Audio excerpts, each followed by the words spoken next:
Hey everyone, it's an honor to be here. And I am the founder of Tallyfor, and we're automating tax. But we're not going to be talking about tax today. We're going to be talking about something much more fun. We're going to be talking about accounting.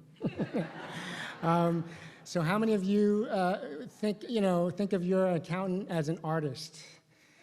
Right. The concept creative accounting, I think, is frowned upon. But let me just ask by a show of raise of hands, how many of you know who Leonardo da Vinci is? Right, okay, almost everyone. Now let me ask, how many of you know who Luca Pacioli is? Wow, oh, nobody, almost. Maybe someone online's raising their hands.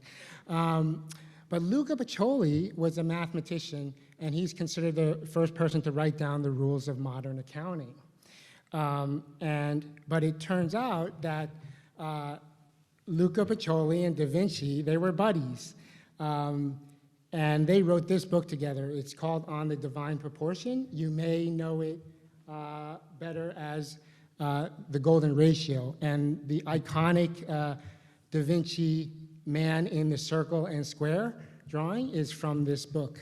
But you can see Luca was the one who wrote it, Pacioli is the one who wrote it, and Da Vinci was the one who illustrated. So Pacioli and Da Vinci were collaborators. And they also wrote some other books together, one on chess. So that begs the question, what is an artist and an accountant doing hanging out together during the Renaissance?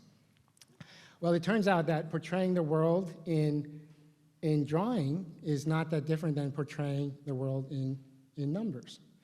And Da Vinci had his rules of proportion and perspective, and Pacioli had his double entry bookkeeping. And double entry bookkeeping, what that is, it's a ledger. So a ledger, it's really just two lists side by side, and it's you wrote down what you owned on the left and what you owed on the right. And interestingly, you didn't need a negative number to do that.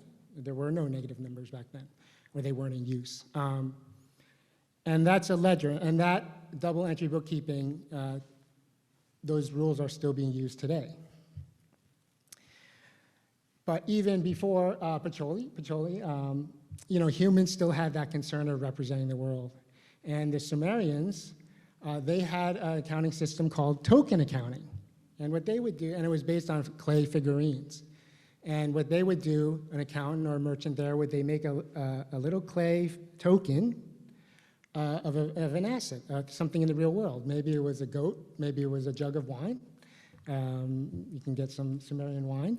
And they would make those, and they would represent the real world. So maybe you made 5 jugs of wine, but what they would do is they would encase it in another ball of clay. And on the surface of that clay, they would roll a unique pattern, and then they would make that clay hard. So it was a unique token. So if you tampered with it and you broke it to see what was inside, you obviously messed around with it. So you messed with reality. But why is that important today, right? Why are we talking about clay figurines and tokens and ledgers? You may all know about Bitcoin, and I'm going to bring Bitcoin into this, and cryptocurrency. You might know that it's based on a distributed ledger. The blockchain has been called a distributed ledger. The blockchain, the underpinnings of cryptocurrency, is an accounting system, right? It's a fancy accounting system. But in closing, let me just ask one more raise of hands.